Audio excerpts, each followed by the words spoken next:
Chapter 4. Social Proof. What is social proof? What if I told you I could make you a millionaire? The first thing that would come to your mind would be, is this guy a millionaire or a multimillionaire? Then you would check to see what car I drive. Then you would check the clothes I'm wearing. This is social proof. To have social proof is to successfully give the impression of being able to execute a certain thing. If everybody says you're the best swimmer, then you have social proof. That does not necessarily mean that you are the best swimmer. You could be the worst swimmer to ever walk the surface of the earth. And yet, for the very fact that everybody validates you can swim, you hold social proof. Social proof is paramount to everything we do. It often determines whether or not you get the deal, whether or not the girl goes out with you, whether or not the waiter gives you the exclusive invite-only table, etc. As a social climber, you must have social proof, and you must have it by all means, even if you have to fake it. Yes, that's right. Even if you have to fake it. Without social proof, you will fall flat on your face. If you were to pitch the idea to a politician that you could help him with the upcoming elections, and yet you have zero influence and a non-existent support group, he probably wouldn't take you seriously. If you had those things, he would be the one looking for you. If you were to ask a girl out, and she noticed a lot of girls staring at you earlier and the guys forming a group around you, the chances she would say yes increase. Sometimes, out of curiosity, our human instinct is to find out what this man of the people has underneath the mysterious smile. How to acquire social proof.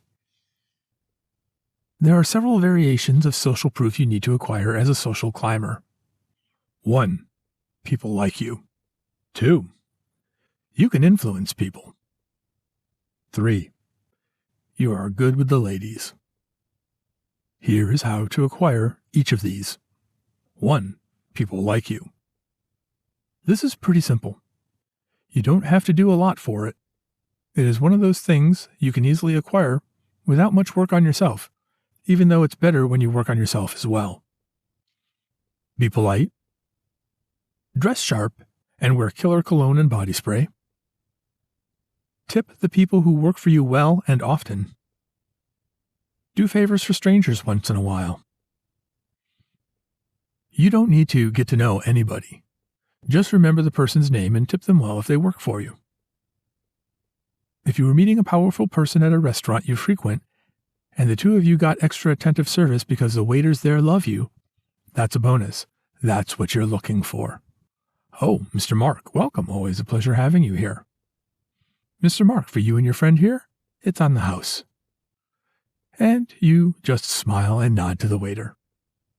Your acquaintance will be compelled to believe that people like you, and thus you would have acquired your social proof in this area. Being a gentleman when with people, and not being selfish with giving all it takes. This will do more for your image than the money you're refusing to spend. There's a reason why money is in the first chapter. And, like I said, it is the lubricant that greases the machine. 2. You can influence people. The way to demonstrate this is by having a strong support network.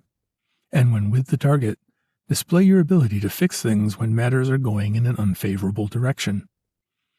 If you two are meeting at a new restaurant, more on that in upcoming chapters, where you must have done your research, and you have a hiccup, say the restaurant won't give you the table you want for some reason, that would be a good time to pull your support network and get the table ASAP. You won't die if you don't eat at that particular table, but being able to get it shows your ability to influence a situation due to your numerous connections. This is an important tool to have in your arsenal. When dealing with the super rich and powerful, you must demonstrate your ability to get these sort of things done without breaking a sweat. This is why you must do your homework. If you fail to influence, then your utility to such a person drops. As a social climber, you cannot go up on your own. The idea is to use your different vines to hold on to many different pillars, people, and slowly grow upwards as the plant does. How do you acquire this variant of social proof? Connections and bribery. If you can't influence the person to do what you want, bribe them. Same result. 3. You're good with the ladies. Like it or not, if you must climb up the social hierarchy, you must learn this. This comes naturally to many, but for most it is learned. If you're one of those who find it difficult or have had difficulty getting to understand women and attract them, then you must work on this. Again, money will grease the process and speed it up for you. You must check out social centers and be at several parties to see how humans behave in these environments. Then, go to libraries and parks, go to the beach, and check out high schools. Then visit the court to witness a trial. Understand that it is the same people at all of these places, and understand humans. The same women who are the judges at court trials would be seen on the beach in bikinis. The same woman who was at a club dancing last night can be seen at a park strolling with her dog. Humans are multifaceted, and the moment you understand this, relating with them and getting them to like you become easy. If you can get people to like you in general, then the matter of being good with the ladies becomes minor.